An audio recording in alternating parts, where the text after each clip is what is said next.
Hello दोस्तों, हम यहाँ पे पढ़ेंगे खनिज व परमाणु ऊर्जा के बारे में। विद्युत उत्पन्न करने के लिए वर्तमान समय में जो परमाणु हैं उनका भी प्रयोग किया जा रहा है। तो जो खनिजों से प्राप्त हमें जो परमाणु हैं या खनिज हैं, इनसे भी हम विद्युत प्राप्त करते हैं। तो इन्हीं के बारे में हम यहाँ पे चर्चा करेंगे कि आधुनिक तौर में या आधुनिक तरीके से किस प्रकार से यहाँ पे परमाणुओं से विद्युत ऊर्जा उत्पन्न की जाती है और कहाँ कहाँ पर यह क्षेत्र संकेंद्रण है। तो आइए चलते हैं। तो जो खनिज और परमाणु विद्युत है, ठीक है, वैज्ञानिकों के अनुसार यह कहा जा सकता है कि 1 अंश यूरेनियम अर्थात एक छोटा सा कण यूरेनियम से इतनी ऊर्जा उत्पन्न की जा सकती है जितनी कि 100 मीट्रिक टन कोयले से।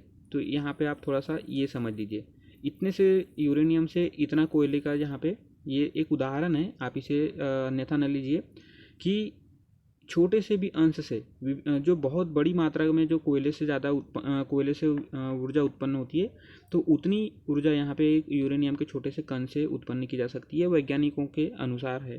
ठीक है, विभिन्न खनिज जो कि विद्युत उत्पादन में या जो परमाणु के रूप में परमाणविक खनिज के रूप में प्रयुक्त होते हैं, thorium, monazite, uranium, beryllium, ilmenite, zirconium, vanadium, antimony, graphite और भारी जल। तो ये विभिन्न ऐसे खनिज पदार्थ हैं जिनसे कि हम आणविक रूप से ऊर्जा उत्पन्न कर सकते हैं।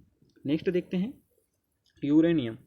यूरेनियम यह प्रमुख खनिज जो इसके पिछलैंड और यूरेनाइट है। ठीक है, हमें अधिक मात्रा में यूरेनियम भारत में तो वैसे ज़्यादा मात्रा में पाया नहीं जाता है, परंतु जितना पाया जाता है उनमें अगर सबसे अधिक देखें तो झारखंड की सिंहभूमि जिले में पाया जाता है। ठीक है, जिसमें जादूगुड़ा, भाटी, नरवा पहाड़, तुरामडीह और अभरी की पहाड़। तो ये विभिन्न क्षेत्र हैं सिंहभूमि जिले के अंतर्गत जहाँ पे यूरेनियम के भंडार पाए गए हैं।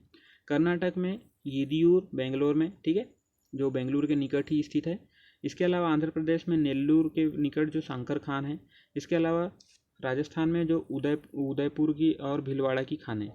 इसके अलावा जो है हिमाचल प्रदेश में आप देख सकते हैं यहाँ पे कुल्लू क्षेत्र, और उत्तराखंड में यहाँ पर चमोली और देहरादून। तो ये विभिन्न क्षेत्र हैं जहाँ पे यूरेनियम पाए गए हैं या इनके भंडार पाए जाते हैं, और इनके सतत रूप से जो इनका प्रबंधन करने के लिए uranium corporation of India limited की स्थापना की गई है, जो कि वर्तमान में झारखंड की खदानों से यूरेनियम का खनन भी कर रही है।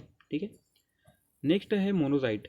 तो मोनोजाइट है यूरेनियम, थोरियम, सीरियम और लैंथेनम का मिश्रण। ठीक है, तो ये जब विभिन्न प्रकार के खनिज आपस में मिश्रित होकर एक यौगिक का निर्माण करते हैं तो ही उन्हें मोनोजाइट कहा जाता है। मोनोजाइट एक प्रकार का रेत है, रेत के अंतर्गत ही ये विभिन्न जो खनिज हैं ये मिले हुए रहते हैं। ठीक है, तो इसलिए मोनोजाइट जो है रेडियो एक्टिव तत्व आ जाता है।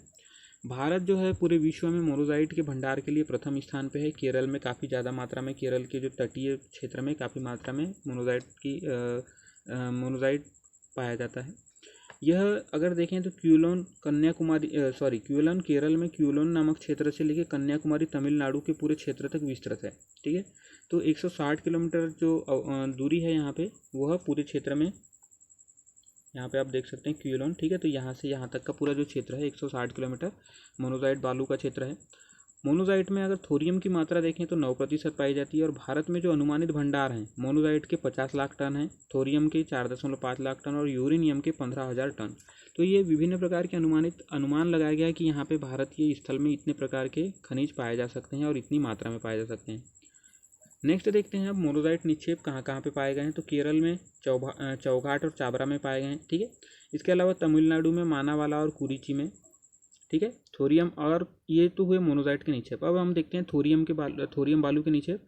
तो ये तमिलनाडु वाले क्षेत्र में, यहाँ पे आप देख सकते हैं तमिलनाडु, तो तमिलनाडु वाले क्षेत्र में कन्याकुमारी, तंजावुर, तिरुनवेली इत्यादि क्षेत्रों पे पाए गए हैं। इसके अलावा आंध्र प्रदेश में जो थोरियम बालू के निक्षेप हैं विमलीपट्टनम, नरसीपट्टनम, वाल्टेयर और विशाखापट्टनम। ठीक है, उड़ीसा में भी पाए गए हैं, उड़ीसा में कटक और गंजाम जिले में। इसके अलावा झारखंड की जो रांची है और पश्चिम बंगाल के पुरुलिया, तो ये विभिन्न क्षेत्रों में थोरियम बालू के भी निक्षेप पाए गए हैं। नेक्स्ट देखते हैं जिरकन या जिरकान। इसे जिरकन और जिरकान दोनों नामों से जाना जाता है। तो यह जो जिरकन या जिरकान है, यह भी एक रेडियो एक्टिव तत्व है जो कि जिरकोनियम अयस्क से प्राप्त होता है। ठीक है, इसके अलावा इल्मेनाइट, मोनाजाइट, रूटाइट, गार्नेट के साथ भी यह पाया जाता है। इसका जो क्षेत्र देखें तो यहाँ पे केरल में क्यूलोन वाले क्षेत्र में पाया जाता है। इसके अलावा तमिलनाडु में कन्याकुमारी। अगर इन क्षेत्रों में देखें तो 7% जिरकॉन और 77% इल्मेनाइट और 4% रूटाइल। तो ये विभिन्न जो खनिज हैं आपस में मिक्सर रूप में पाए जाते हैं। ठीक है, जिरकान और जिरकन। तो ये रही हमारी चर्चा।